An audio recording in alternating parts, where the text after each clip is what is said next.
Welcome to Second Take, the show that focuses on the issues behind the news. My weekly editor, Martin Creamer, joins me today to unpack the latest in the mining industry. Welcome, Martin. Thanks, Ashley. Now, as South Africa deals with load shedding this week, Anglo American says that the cost of renewables is less than 50% of what they pay for carbon-intensive energy. Now, this is just the realism of the new energy opportunity. You know, people have been saying, let the renewables grow. And for some reason, it's been held back.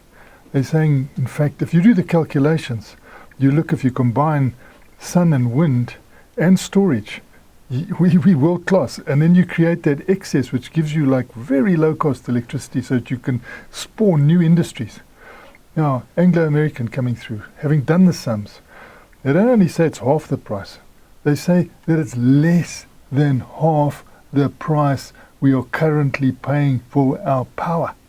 Now, South Africa's got to listen to that, because we cannot run a fantastically growing economy and grow jobs when people are looking at one sector of the economy and they're trying to protect it, and they're coming out in the media very strongly. It's carbon intensive stuff that is outdated, that the world doesn't want, but they're pushing it like crazy.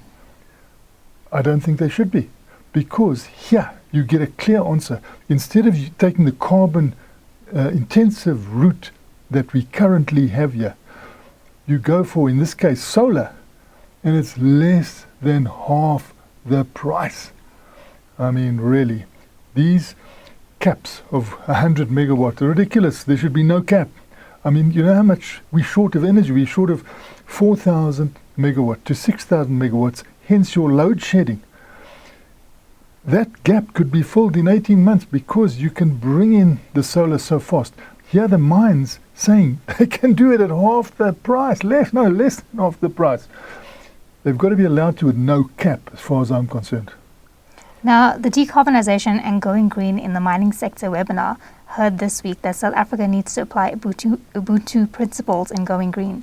I was so pleased that Goldfields, Martin Priest, raised the word Ubuntu, because this whole climate change issue and going into cleaner energy is all about humanity. It's all about serving humanity.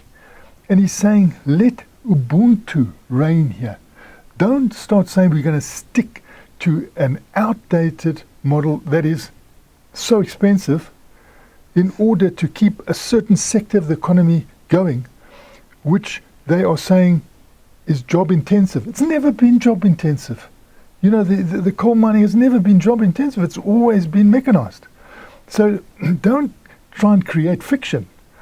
Start saying the reality is that we can and we still need the coal, because otherwise how are we going to have these lights?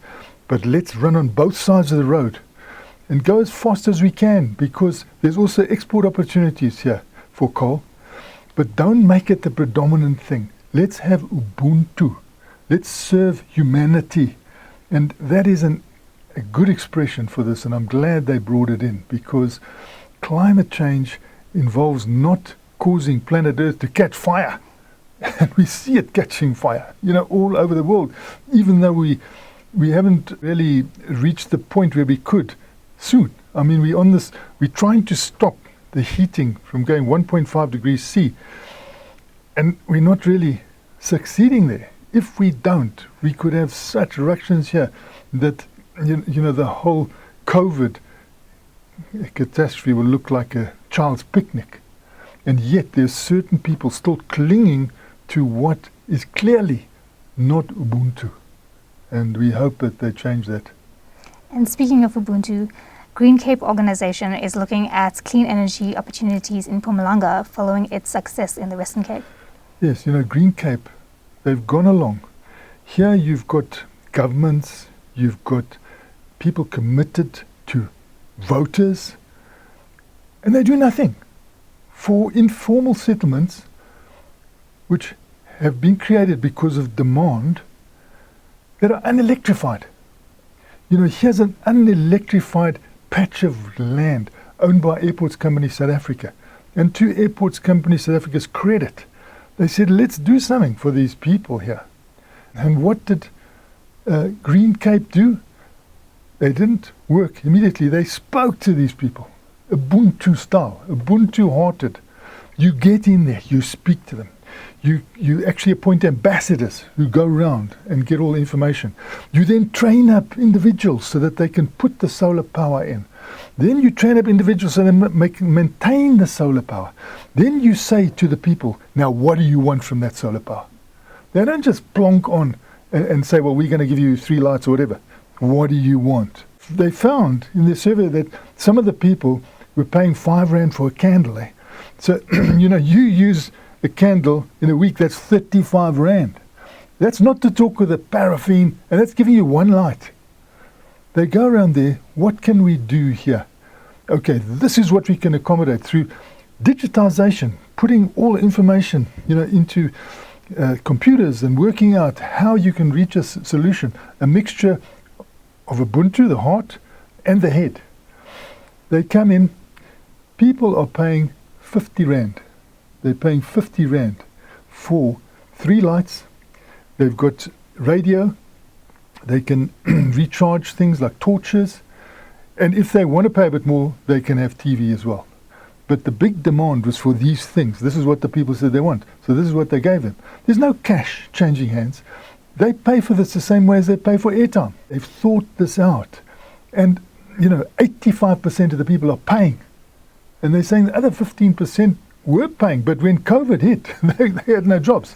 So, you've got this situation where they look at a situation in Ubuntu style. How can we all go out and help these people?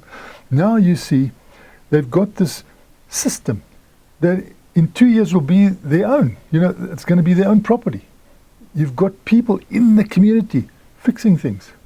They want to try and take that to Mpumalanga, where we know is, the heartland of coal. They want to try and assist by creating renewable energy there for the people.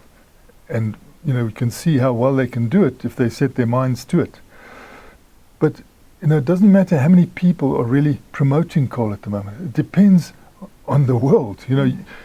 This coal is depending on exports. That was the big thing. And then Eskom.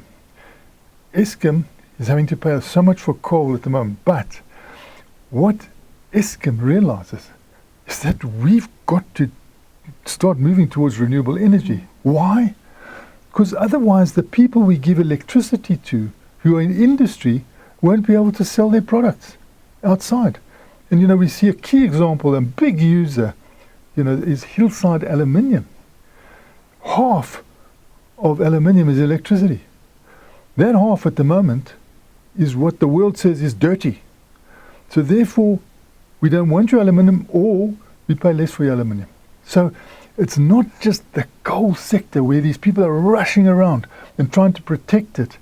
It's the whole economy that's got to be protected. It's the way the world is moving. And I think there should be an Ubuntu approach there. Care for humanity around the world in moving towards renewables in a way that also creates new business opportunities.